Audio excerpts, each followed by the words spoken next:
Recording in progress. Hello, everyone. Thank you for joining me today on what I'm calling, What is Right About You, You're Not Getting. And that would be my son in the background, if you can hear the background noise. So, what is right about you that you're not getting? Now, when I worked in the corporate field and for a global engineering firm, one of the things we did was we had KP metrics. I think they were called KP metrics. It's been a long time now. And these metrics were how you went through and judged yourself on how well you were working and how good you were at working. And that's at least what I did. I judged myself. I was not very good at I grew up in the Midwest where you're not really supposed to talk highly of yourself. Now, in that, it was like I had a very difficult time looking at what was actually great about me. I could find out what was wrong. I was like, okay, I'm not doing enough of this. I'm not doing enough of this. I'm not doing enough of this. I'm not doing enough of this. And we would do this. And then so at the end of doing that whole metric, I would meet with my supervisor. And in meeting with my supervisor, they had their coached method of supervising this whole system. And they're like, well, you did a good job of, pointing out where you're not doing well. And, you need to add a couple more things here about where you are doing well. And then so like the next year, I was like, okay, I'm going to talk about where I'm doing well. And then the next year, they're like, well, you haven't said enough things about where you're not doing well. And there's actually, I don't remember which philosopher it is, but maybe you've heard of this like 80-20 rule. And there's probably YouTube videos galore, people talking about 80% of the time you want to look at what you're not doing right. And 20% of the time you want to be spending on what's great about you. And that's what creates the most effective person. Is that really true? So, interestingly enough, we've really discovered, I say this is basically an introduction on the tools of access consciousness used in the workplace, but also used introspectively with yourself, in that if you're someone like me, you kind of look at like how you're wrong all the time, looking for where you're wrong. And I have to tell you one thing is, if you're looking for something, you are creating it. It's like it will always just show up everywhere you look. Now, I'm speaking about this from, like I said, experience and considering myself wrong with a lot of stuff. I actually didn't even really think I had anything right, which was like where engineering came in. Like, because if I could do a math problem and I saw that this number equaled, what I was supposed to have, I was like, yes, I got something right. So, how many of you out there can't even do that? You're like, oh my God, Connor, but I can't even do math. I'm so wrong. I don't even know math. And so what if this 80-20 rule, if you've heard about it, or what if this whole thing of like trying to find out where you're wrong doesn't actually work? So along with these access consciousness tools, one of the things I want to talk about, and I've got a lot of stuff I could talk about on this subject, and I like had this whole really need of like what I want to give you. That's what's wrong about me, is I like need to give you stuff. It's another wrongness of me, is just asking this question of what's right about me I'm not getting. So right now, will you ask that question of yourself? What's right about me I'm not getting? Wow. I personally feel like way lighter. I'm like, oh, what is right about me that I'm not getting? So, what if you didn't have to do any of that? What if none of that actually meant anything? What if none of that was actually creative? Because I personally don't get a sense that it is. So I'm going to do something that's called the access consciousness clearing statement.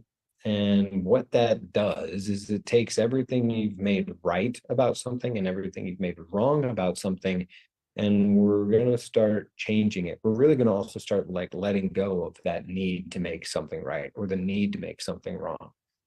So everything you've done to create this like need of 80-20 wrongness, 80% wrongness and 20% rightness, will you destroy and uncreate it all? We let it all go. Right and wrong, good and bad, POC and POD, all nine shorts, boys, POVEDs and beyonds. Now, POC and POD is point of creation, point of destruction. It's every time you take a point of view from that moment, that point of view creates a bunch of stuff. It also destroys a bunch of possibilities for you. So every time you make you wrong, what it creates is more things that show up in your life that will make you wrong. And it destroys everywhere you might actually be right. Now, one of the interesting things, it has taken me a long time to realize, is that the things we actually make ourselves right for are not actually like us. Like, look at all the things that you have for you that you think are right about you. Is that you being you, or is that you doing what other people tell you is good for you to do? Is that really what you want? Now look at all the stuff that you make wrong about you. Is that all the stuff that is actually truly wrong about you? Or is that actually all the stuff that a whole bunch of other people have told you is wrong about you? Have you ever come across a person that, something came up where you beat something and you were like, oh my God, I'm so sorry. And the other person was like, no, that was awesome. Now, if you haven't, maybe today watching this video will assist in allowing that to be something that shows up. So everything does allow that kind of a relationship to show up for you. We destroy it, uncreate it all. Right, wrong, good, bad, pop, all that, shorts, boys, povets, and beyonds. I say this because when I was younger, I was weird. Like, I was so weird. I had friends that told me I was weird all the time. I had a friend one time that was like, Connor, you're weird. And I was like, wow, thank you. And he's like, that wasn't a compliment. Now, what if it was? Like, for me, it was a compliment at the time. I should have realized, why am I hanging out with this HUD? What am I doing with this guy if he thinks I'm weird? The heck is going? What's that? Might be what's truly wrong with me, is I'm hanging out with the wrong freaking people. So, see, notice I would think that I was hanging out with the right person at that time. I'm like, oh, look at me, I'm hanging out with the right person. I'm having a fun time hanging out with the right person. Notice how I said the things that you think are right and correct. What if they're actually not? And the things that you think are wrong actually are. So I love this saying, everything is the opposite of what it appears to be, and nothing is the opposite of what it appears to be. Everything is the opposite of what it appears to be, and nothing is the opposite of what it appears to be. Everything is the opposite of what it appears to be, and nothing is the opposite of what it appears to be. Everything is the opposite of what it appears to be, and nothing is the opposite of what it appears to be. Everything is the opposite of what it appears to be, and nothing is the opposite of what it appears to be. Well, what was that all about? Well, if you can't think after that, that was the point. Okay. If you were thinking, you were stinking, my friend. And you're stinking real bad. Like, oh, like that's how you're stinking. So we have another thing in access consciousness. It's this acknowledgement that your greatest wrongness. Apologies. I'm sorry. I apologize. I'm so wrong for coffee. Every wrongness you have, what if that's actually your greatest? Well, what if every wrongness you had was actually a strongness? What if your greatest wrongness is actually a strongness? You're like, how is that possible, Connor? The thing I make myself most wrong for is like, I'm just like super perverted. this is meant to be a business call. Maybe perversion is not what to talk about. But the original definition of perverted is not what people really consider it today, although the definition would still apply. When I bring it up, people think of things being sexually. But perverted is actually really just totally fucking different than everything else around you, which is what tends to occur, is people make you wrong if you are perverted, you know, just super weird and strange and different than everything and everyone else around it, because you don't fit in. Now, not to say that, you know, whatever is your greatest wrongness is like, you know, you just keep doing it and it's fine.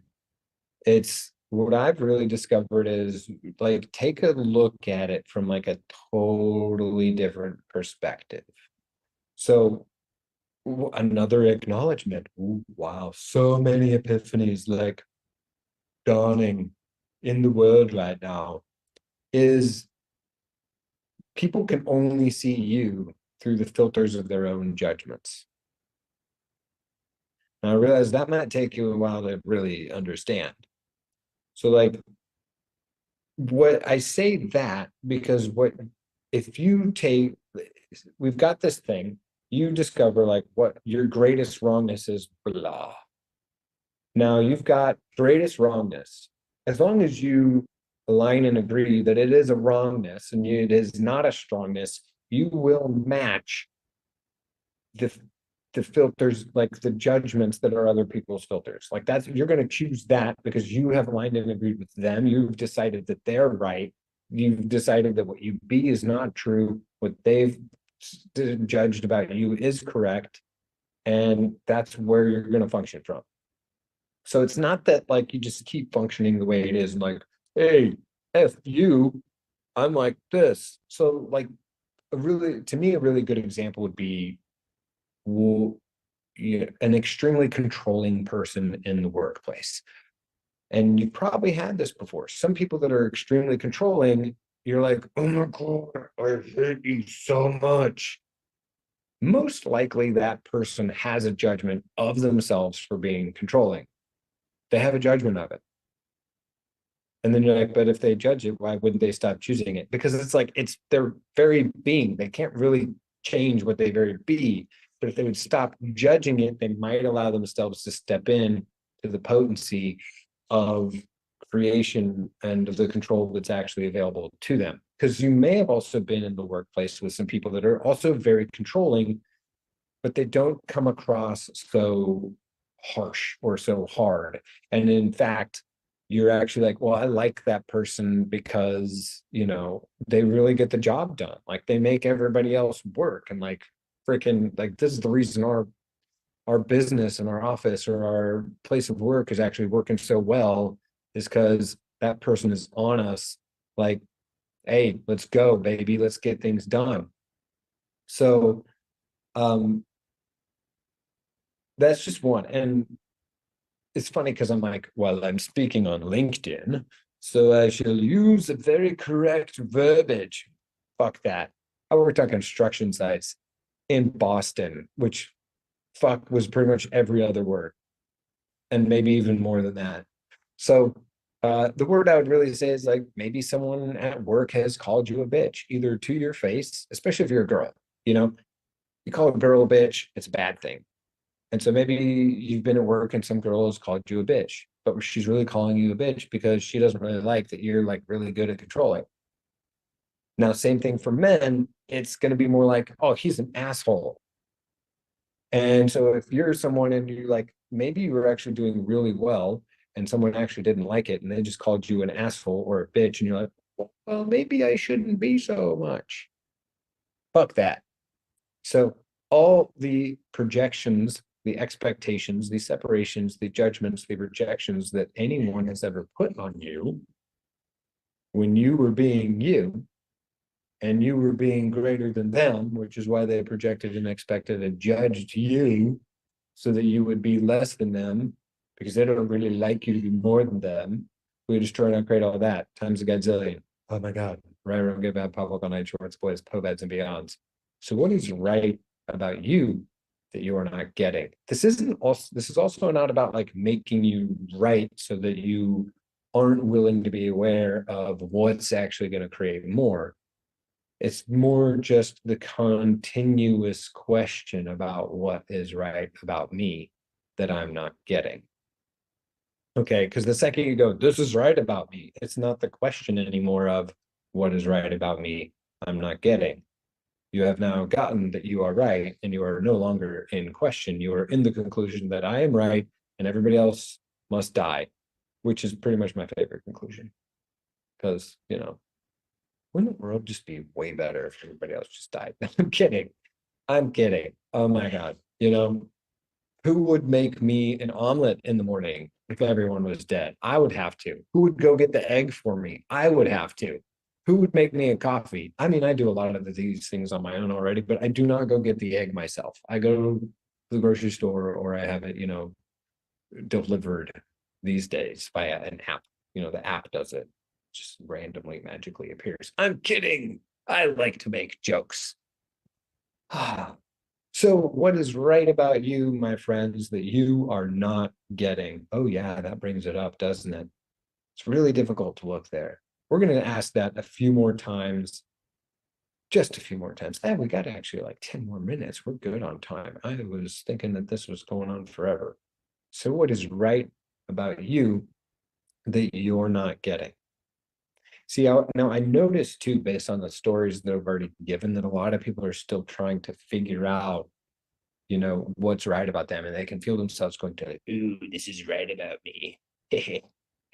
Now I have the rightness of me. And I will not change it because I figured out that it is right. Yes. Who does that belong to? Another tool. Oh my God. Wow. Who knew this was going to have so many tools?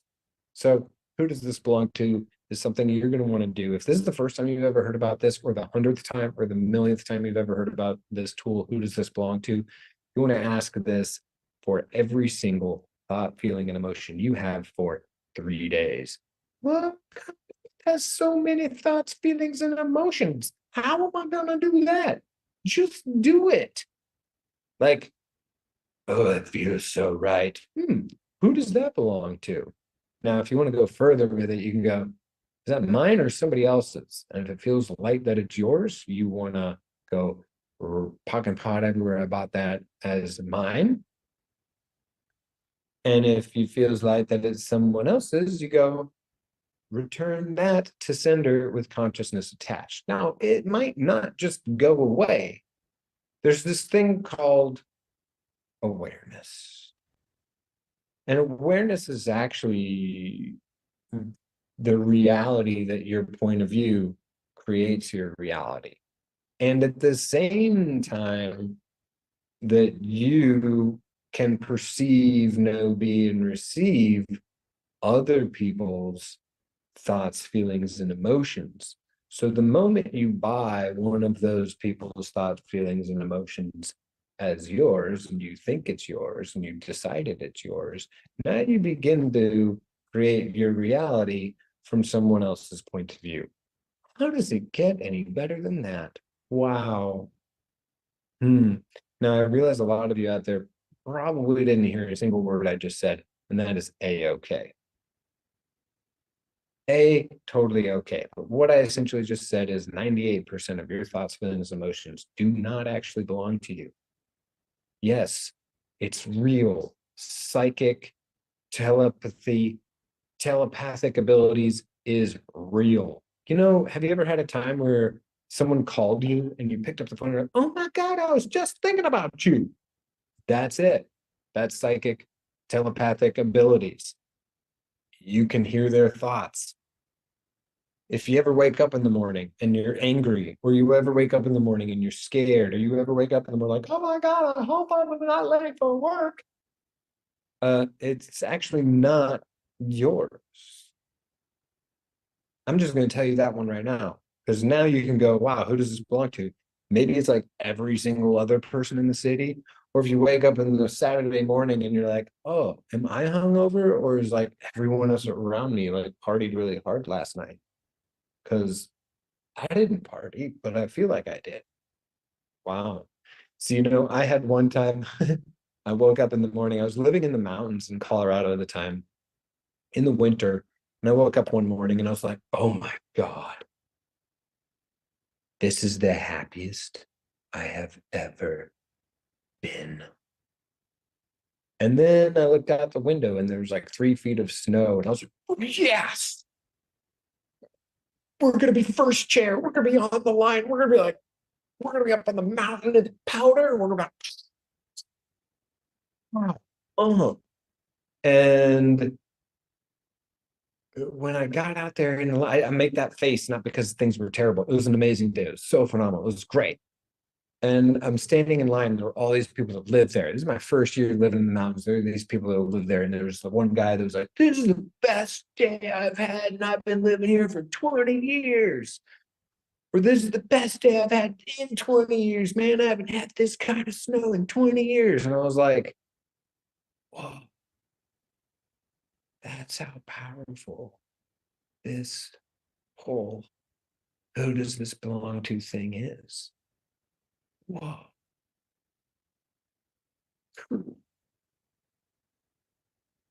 So what's right about you, you're not getting. And if you're feeling wrong, who does that belong to? If you feel like your greatest strength is actually a wrongness, is it yours? I mean, this whole reality on this planet has not exactly been designed to empower people. It's really been designed to disempower people everywhere. I have been to, I couldn't even count. I don't exactly know. I've been to like more than 50 countries probably. I've been to a lot of different places.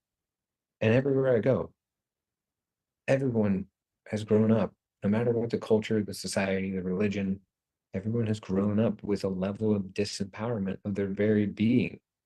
They must abide by the culture and fit in with the status quo. Is that you? Or is what's truly great about you been made so wrong that you won't let it out?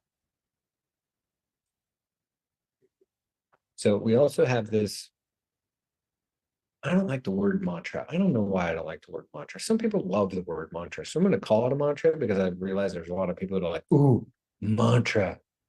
I'm going to call it a saying. We have this saying in Access Consciousness called all of life comes to me with ease and joy and glory. How would you like that? Would you like your life to come to you with ease, joy, and glory? Cool. So start by you can say that 10 times in the morning and 10 times in the evening if you like. And you can also just start by asking, what's right about me that I'm not getting? And I'm going to be doing the same because I have not been asking that question enough. I mostly wake up in the morning like asking the question, what do I need to do today? With this underlying energy and assumption of, I definitely haven't done enough. So I probably need to wake up earlier so that I can do more because I didn't do enough yesterday. And I'm not good enough. So I need to work harder than everybody else and more than everybody else. And like a list goes on. It doesn't go like this. It doesn't go like a list goes on, it goes up, it goes like down. So what is right about you, my friends, that you are not getting? Awesome. Now this is also going to be broadcasting on my channel, my Turkish TV show called The Most Interesting News in the World. So all of you most interesting news in the world fans out there, this was a special one this week, coming right at you with a different one. This was a different one.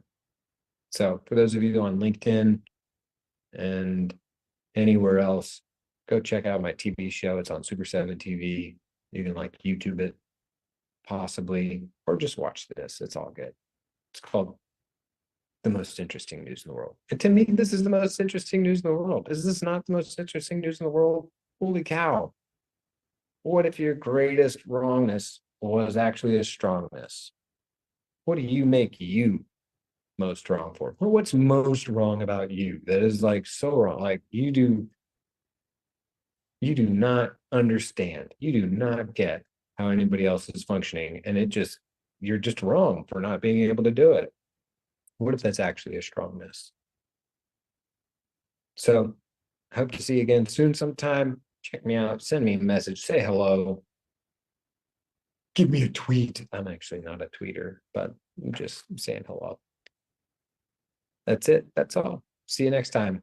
Anywhere, somewhere. Bye.